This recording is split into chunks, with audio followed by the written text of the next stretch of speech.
Hallelujah. मैं परमेश्वर का धन्यवाद करती हूँ आज के सुंदर दिन के लिए और आप सभी को जय मसीह की। चैनल प्रेरणा में आप सभी का फिर से स्वागत करती हूँ। आइए आज हम देखेंगे भजन संहिता 9 का 11 से लेकर 20 तक। जो भजन संहिता 9 है वो दाऊद ने लिखा है और इसमें दाऊद परमेश्वर के महान कामों का वर्णन करता है कि कैसे परमेश्वर नम्र लोगों को स्वर्ग में और दुष्ट लोगों को उस दुष्ट के साथ कैसे अधोलोक में डालेगा। और हम देखेंगे कि हमें परमेश्वर के भय में होकर कैसे जीवन जीना है। हमें परमेश्वर के भय में होकर पवित्रताई के साथ जीवन जीना है, क्योंकि हमारा परमेश्वर भी पवित्र है। प्रियो, आइए हम देखते हैं भजन संहिता 9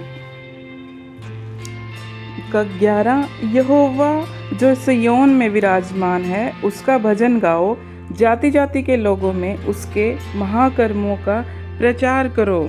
दाऊद बोलता है कि यहोवा परमेश्वर जो सिय्योन में है, जो कहाँ पर है, स्वर्ग में विराजमान है, उसका भजन गाने के लिए यहाँ पर दाऊद बोलता है। और परमेश्वर की स्तुति और आराधना करने के लिए दाऊद यहाँ पर बोलता है। और लिखा है कि जाति जाति के लोगों के बीच में, ये नहीं लिखा वचन में कि चर्च में खड़े होके ही सिर्फ गवाही के साथ नहीं प्रियो। उसके जो काम हैं, जो परमेश्वर ने जो कार्य हमारे जीवनों में किए हैं, उन कामों का प्रचार हमें हर जगह करना है ना।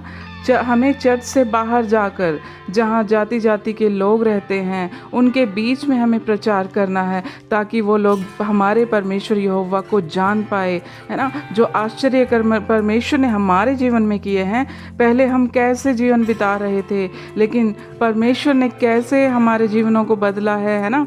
हमारा बदला हुआ जीवन, है ना, वो प्रभु के अनुग्रह से होता है ना प्रियो। तो सभी को हमको ये सारी बातें हमें बतानी है ना। ये नहीं कि हमेशा अपने आप को ही बड़ा करके दिखाते रहें कि नहीं, परमेश्वर के अनुग्रह के बिना प्रियो कुछ भी नहीं होता है। हमें परमेश्वर की ही बड़ाई करना है, ताकि लोग जान सके कि हम किस पवित्र परमेश्वर की आराधना करते हैं।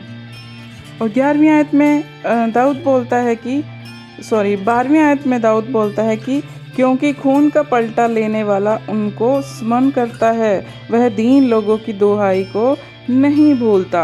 दाऊद कहता है कि वो दीन लोगों की दुहाई को कभी नहीं भूलता है। जो लोग आत्मा और सच्चाई से परमेश्वर को पुकारते हैं, परमेश्वर उनको हमेशा स्मरण रखता है, वो कभी भी उनको भूलता नहीं है। और 13वीं आयत क्या कह रही है कि हे यहोवा, मुझ पर अनुग्रह कर, तू जो मुझे मृत्यु के फाटकों के पास से उठाता है, मेरे दुख को देख जो मेरे बैरी मुझे दे रहे हैं, है ना। दाऊद परमेश्वर को पुकार कर क्या कहता है कि मुझ पर अनुग्रह कर। वो जानता है कि परमेश्वर के अनुग्रह से ही सब कुछ हो सकता है। परमेश्वर से कहता है कि तू मुझे मृत्यु के फाटक से उठाता है। वो जानता है कि सिवाय परमेश्वर के उसका बचाव कहीं नहीं है। वैसे ही आज हमारे लिए भी मृत्यु का जो फाटक है, उससे हमें बचाने के लिए परमेश्वर ने अपने इकलौते पुत्र प्रभु यीशु मसीह को बलिदान किया। जो मृत्यु का दंड प्रभु ने हमको दिया था, वो हम पर था जो दंड, वो यीशु मसीह ने सह लिया उस क्रूस के ऊपर, ताकि हम अनंत जीवन के वारिस बन जाएं। दाऊद परमेश्वर से कहता है कि मेरे दुख को देख। वो सिर्फ परमेश्वर को ही पुकार कर कहता है कि जो दुख उसके जीवन में उसके बैरी उसे दे रहे हैं, वो किससे कहता है प्रोटेक्शन मांगता है? वो परमेश्वर से प्रोटेक्शन मांगता है। क्या हम भी जब किसी दुख में, किसी समस्या से घिरे होते हैं, तो हम भी क्या ऐसे ही परमेश्वर को पुकारते हैं? अगर नहीं तो प्रियो, आज से ही आप ऐसा करें, आप परमेश्वर को पुकारें। जैसे दाऊद की प्रार्थनाओं का उत्तर उसे मिला, पर वही परमेश्वर आज भी आपके लिए, प्रभु आपकी प्रार्थनाओं को उत्तर देने के लिए तैयार हैं। आप अपनी समस्याओं में, अपने दुख में परमेश्वर को पुकारें, परमेश्वर आपकी प्रार्थना का उत्तर आपको ज़रूर देगा।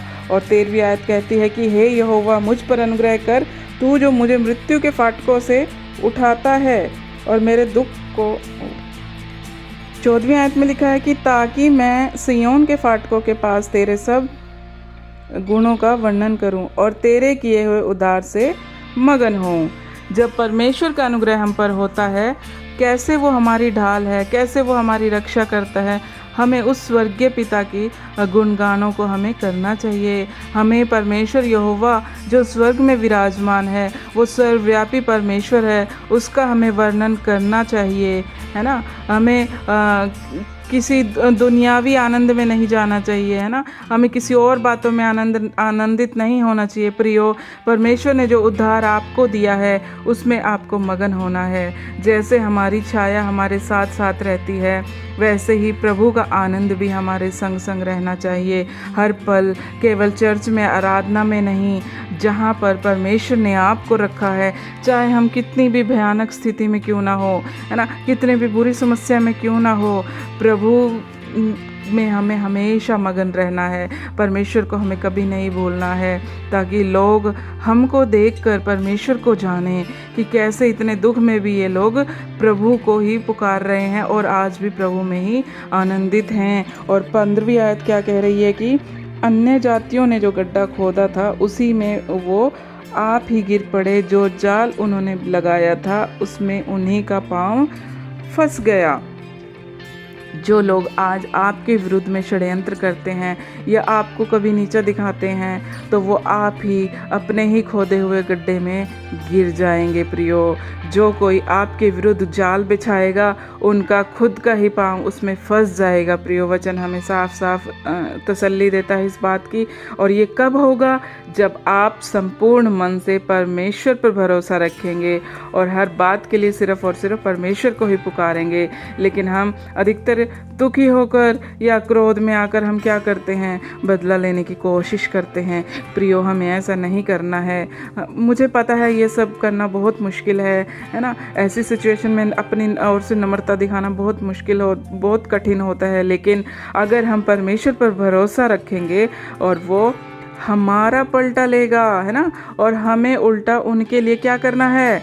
अपने सताने वालों के लिए हमें प्रार्थना करना है, क्योंकि वचन हमें कहता है ना, वचन हमें कमांड करता है अपने सताने वालों के लिए हमें क्या करना है? प्रार्थना करना है। और 16वीं आयत में लिखा है कि यहोवा ने अपने को प्रकट किया, उसने न्याय किया है, दुष्ट अपने किए हुए कामों में फंस जाता है। यहोवा परमेश्वर ने प्रभु यीशु मसीह के द्वारा खुद को प्रकट किया है पूरी मानव जाति के ऊपर। जो दंड हमारे लिए था प्रियो, मृत्यु का जो दंड था, परमेश्वर ने अपने इकलौते पुत्र के बलिदान के द्वारा हम पर वो न्याय किया है, हमें अनंत जीवन का वारिस बनाया है। दुष्ट यानी शैतान ने जो हव्वा के द्वारा पाप हमारे जीवन में आया था, मानव जाति को जो आज भी भरमाता जा रहा है ना, वही शैतान अलग अलग रूप लेके हमारे जीवनों में आता है। लेकिन वो खुद के ही किए हुए कामों में क्या होगा? खुद ही वो फंस जाएगा। 17वीं आयत में लिखा है कि दुष्ट अधोलोक में लौट जाएंगे तथा वे सब जातियां भी जो परमेश्वर को भूल जाती हैं। दुष्ट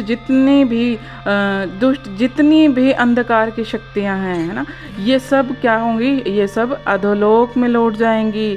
वे जो आज प्रभु यीशु मसीह को ग्रहण नहीं करते हैं, जो मसीह का विरोध करते हैं, है ना। लेकिन प्रियो, कुछ तो हैं जो आज शाऊल से पौलुस बन जा रहे हैं, लेकिन कुछ हैं जो नहीं अपना मन फिरा रहे हैं, है ना। जो मन नहीं फिराएंगे वो क्या होंगे? उनका जो है उनको नरक की आग में, कभी ना बुझने वाली आग में वो हमेशा हमेशा वो जलते रहेंगे। बाइबल हमें ऐसे ही बता रही है ना। परमेश्वर का वचन हमें साफ बोलता है यही बात, है ना।